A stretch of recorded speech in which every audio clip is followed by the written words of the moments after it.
Good morning dear students. Today we are going to learn about glycogen metabolism. Glycogen is the term we heard in carbohydrates. Yes, glycogen is a carbohydrate and it is a stored form of glucose in animals. In the same way, starch is present in the plants as a stored form of glucose. Okay, so today we are going to see the metabolism of glycogen. Means metabolism, the term indicates it splits into a catabolism and anabolism. Catabolism means breakdown, anabolism means synthesis. So today we are going to see about the synthesis of glycogen. In the next class we are going to see the breakdown of glycogen, and here see that please remember that synthesis of glycogen, the process of synthesis of glycogen is called as glycogenesis. Glycogenesis. So glycogenesis is the process where the synthesis of glycogen takes place, and here glycogenolysis. Lysis, the term indicates breakdown. So the glycogen will be broken down in the glycogenolysis process. Okay, so the breakdown of glycogen is glycogenolysis and the synthesis of glycogen is glycogenesis. So glucose is a simple sugar. Glucose is a simple sugar molecule. It is a monosaccharide. Whereas glucose, if it is accumulated in larger amounts, it forms glycogen. Glycogen is a polysaccharide. So these monosaccharides comes together and link up with each other to form glycogen. So this glycogen, the stored form of glucose, will be stored in liver and muscle. Glycogen is stored mostly in liver and muscle. So there are two types of glycogens in our body, that is a liver glycogen and muscle glycogen. So what are the functions of this glycogen? Coming to the liver glycogen helps in maintaining the blood sugar levels. Liver glycogen will be helping in the maintaining blood sugar levels, whereas muscle glycogen will be acts as a fuel reserves to supply ATP during muscle contraction. Means during any work, this helps us to give us energy in the form of ATP. This muscle glycogen will be helping in supplying the ATP during muscle contraction, and liver glycogen will be maintaining the blood sugar levels in the body. And some other functions of these glycogens are, it generates energy in the absence of oxygen, whereas some fats requires oxygen to convert it itself into an energy. But glycogen do not require any oxygen's presence to form energy. And glucose supply is necessary to brain continuously. So this continuous supply of glucose to brain, most of the glucose will be given by this glycogen. So this glycogen, as it is stored form of glucose, will be supplying the glucose continuously to the brain.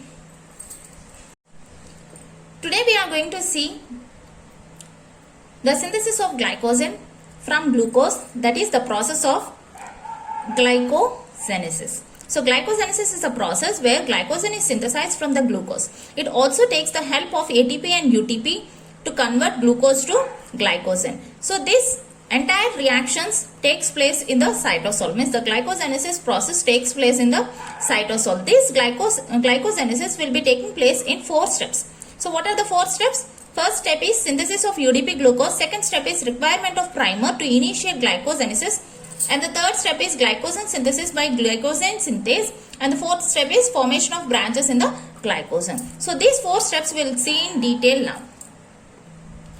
So we all know that glycogen was synthesized from glucose. So these are the steps required to convert glucose to glycogen. So how the glycogen is formed from glucose, we'll see now. There are so many steps involved to convert this glucose to glycogen. So at first, glucose will be converted to glucose 6-phosphate with the help of ATP. This ATP will be donating 1-phosphate to glucose and it is converted to ADP. The transferred glucose will be connected to the glucose at the 6th carbon. At 6th carbon, the phosphate from ATP is attached to the glucose to form glucose 6-phosphate. Okay, and this reaction was catalyzed by glucokinase. This enzyme glucokinase is present in the liver. Glucokinase is present in the liver, which is converted to which converts the glucose to glucose 6-phosphate, and this glucose 6-phosphate will be converted to glucose 1-phosphate, means the phosphate at the 6th position will be moved to the first carbon of the glucose, and this reaction was catalyzed by phosphogluconatase. Glucose 1-phosphate will be converted to UDP glucose with the help of UTP. Here UTP will be converted to UDP plus pyrophosphate, and this UDP will be taking up glucose at the first position of glucose, means at the first position of the glucose UDP is connected. So here you can see the glucose is connected to UDP. Here in this step UDP glucose will be formed from glucose 1-phosphate and UTP by the enzyme UDP glucose pyrophosphorylase. So this is the first step we have discussed. I told you there are 4 steps involved in the glycogenesis. So this is the first step where synthesis of UDP glucose takes place. So for the synthesis of UDP glucose, UTP, ATP and glucose is required. Okay. Next, after the formation of UDP glucose, this glucose should be connected with each other, means a chain of glucose should form. To form a chain of glucose, some primer is required. So that is the second step, that is requirement of primer to initiate glycogenesis. Means to synthesize glycogen, there is a requirement of primer. So this primer is synthesized with the help of a protein called glycogenin. This is a protein called glycogenin, where this protein is made up of different types of amino acids, but at the hydroxyl group, the tyrosine is present in the glycogenin protein. Tyrosine is an amino acid which is present in the glycogenin protein, and the tyrosine will be having hydroxyl group, and at this hydroxyl group the glucose is started to attach at the hydroxyl group of tyrosine group. Okay, so the tyrosine amino acid will be helpful in taking up the first glucose molecule from UDP.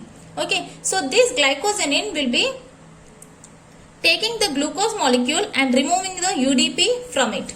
Okay, so here in this step you can see the glycogen initiated synthase will be converting UDP glucose and glycogenin to glycogen primer. So here this glycogenin will be connected with the glucose molecules. So UDP will be donating glucose to glycogenin. First glucose is connected with the hydroxyl group, and the next glucose is attached to the first glucose, and third glucose is attached to the second glucose. Okay, like this the glycogen primer is synthesized. After the formation of glycogen primer, there are a number of UDP molecules along with the glucose. UDP glucoses comes and attach to the glycogen primer with the help of glycogen synthase. So here the elongation process takes place. How the elongation process takes place? With the help of glycogen synthase. Glycogen synthase is the enzyme which helps in the attachment of glycogen primer with the UDP glucoses. Here UDP glucose will be coming and donating the glucose molecule, and it is going out as single UDP. Okay, so in this step the elongation process takes place, and the next step, which is catalyzed by glucosyl alpha 1,1,4 and 1,6 transferase, here this enzyme will be forming and branches here. Here only elongation process takes place, but in this step the elongation, along with the elongation, branching also takes place. Here along with the alpha 1,4 linkases, here alpha 1,6 linkases are also formed. Alpha 1,6 linkases are formed in this way. Okay, and alpha 1,4 linkases are formed in this way. Okay, so this is done continuously to form glycogen, means elongation branching will be taking place with the help of the enzyme. Elongation will be taking place with the help of the enzyme glycogen synthase, and branching will be taking place with the help of glycosyl 1,4,1,6 transferase, and this takes place continuously to form finally a glycogen. So the glycogen is a polysaccharide which is made up of so many alpha glucoses which are connected with each other with the help of glycosidic linkages like alpha 1,4 and alpha 1,6 glycosidic bonds. So thus glucose will be converted to glycogen in 4 steps we have seen. Okay. So if you see here, at every addition of glucose,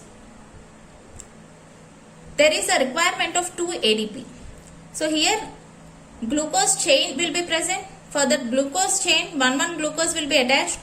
And for each attachment of the glucose, 1 ATP, 2 ATPs will be broken down to 2 ADPs plus inorganic phosphate. Here 1 ATP is utilized for the phosphorylation of glucose and 1 ATP is utilized for the conversion of UDP, which is left over after donating the glucose will be again converted back to UTP. Okay, for the conversion of again UDP. Okay, so this is a cyclic process where the ATP is giving phosphate to UDP and UTP is again converting to UDP to donate UDP to glucose. Okay, so this is about glycogenesis. In the next class we are going to discuss about glycogenolysis, where the glycogen breakdown takes place.